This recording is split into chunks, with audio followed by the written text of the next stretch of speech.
When hovering over a cell in Excel, you get a number of different cursor shapes. That's the big white cross that you get over the middle. That's for highlighting and selecting. So we could go like that and it would highlight those cells. If you go near to the borders, you get a 4-headed arrow. And that's for moving.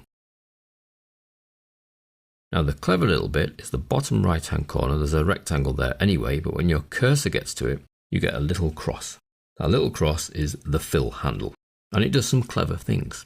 With plain text, as we have here with Mavis, I can grab that fill handle, drag down, and it effectively replicates the text for as far as I drag. So I get Mavis, Mavis, Mavis, etc. Now if I do that with some text that contains a number at the end, so we have zone 1 here for example, I can go to the bottom right hand corner again, got the fill handle and drag, and you'll see what it does is it sees the pattern and replicates. So zone 1 then becomes zone 2, 3, 4, 5, 6, 7, 8, 9, 10, etc. Now it doesn't have to start at 1, it could start anywhere. I could have started at zone 65. Go for the fill handle and drag. So it always increments by 1, that's its little series. So as a piece of text with a numerical value will be incremented. So I have here 23, go for the fill handle, and it will simply replicate. So it doesn't fill any kind of pattern in here. It says 23 and we'll copy and paste it lots of times. Unless, notice a little menu has popped out here. If we click on the menu, there is an option to fill the series. And that way it does the series, it adds 1 on. If you need it to increment by say 2 or 1.5 or 7, then we can tell it to do that by effectively giving it 2 numbers. So if I were to put 45 and 50, highlight both cells, that's the big white cross, then let go of the mouse, then go for the bottom right hand corner in the fill handle and drag, you'll see that the series becomes 5 because the gap between those two was 5. So then the series gap is 5. So it carries on incrementing by 5 at each step of the fill handle. Now dates, so we select the cell, bottom right hand corner, fill handle, grab the fill handle and drag down, adds on a day each time. So we go all the way to the end of October and we start in November.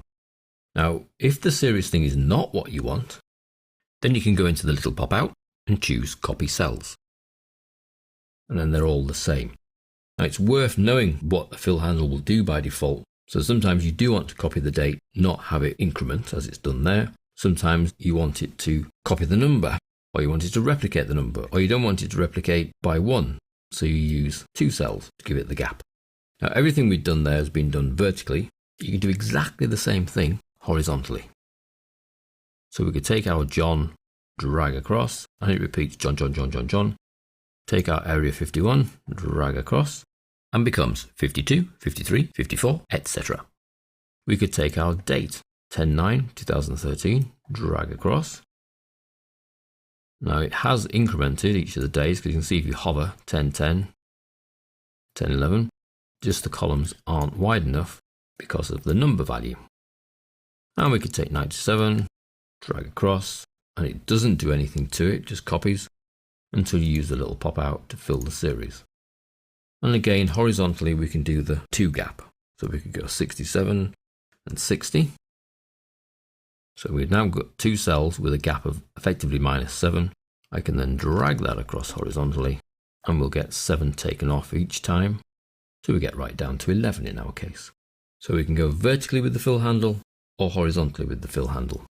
Taking that cleverness a little step further, we can do areas. So we have here a little sample file. We've got 2 rows of information, apple, pear, banana and kiwi. And we've given the values for Jimmy and Sally's sales. Now if I highlight all 8 of those cells and then drag downwards, what effectively you'll see that it does is it treats each pairing within that 8 as separate to the rest. So it says 23 to 21, you went down by 2, let's keep going down by 2. 45 to 44, you went down by 1, let's carry on going down by 1. 24 to 26, you went up by 2, so carry on going up by 2. 14 to 14, there was no difference, so we'll carry on and we'll just replicate the 14. So although I took the 8 cells, it treated them because I dragged vertically as pairs. 23 and 21 were a pair, 45 and 44 were a pair, 24 and 26 were a pair, 14 and 14 were a pair. So you can fill areas of numbers quite quickly as long as there's a given pattern Excel can see and replicate. And the last little bit for this fill handle is how it deals with months and days. In A1 here, I have January typed in. If I go for the fill handle and drag down, you'll see it knows the rest of the year by month. So January, February, March, April, all the way through to December. When I get to December, it then starts again. January, February, and we'll go on. So I could start with September, drag to the right, and it says October, November, December.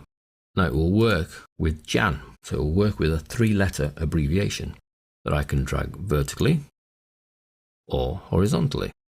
So these patterns are built into the system already. January to December, Jan to Dec, and the days of the week, Friday.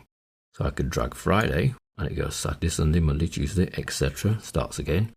That works horizontally as well. So Friday will go across and effectively loops round. And that also has abbreviations. Wed goes across. We can go down. So we can use full months, 3-letter abbreviated months, full days of the week, 3-letter abbreviated days of the week. With the fill handle, it will carry on repeating the pattern. With days of the week, in the little fill options pop out, you can actually choose to fill weekdays only. If I click there, it misses out Saturday and Sunday. Now it can't miss the first one out because I started with that, but it's missed out the Sunday after it, then gone through to Friday, missed out Saturday, Sunday, Monday, Tuesday, Wednesday. So that's the fill handle, used for copying text, replicating text, repeating patterns, and then here at the end you've seen it cleverly do the days of the week and the months of the year.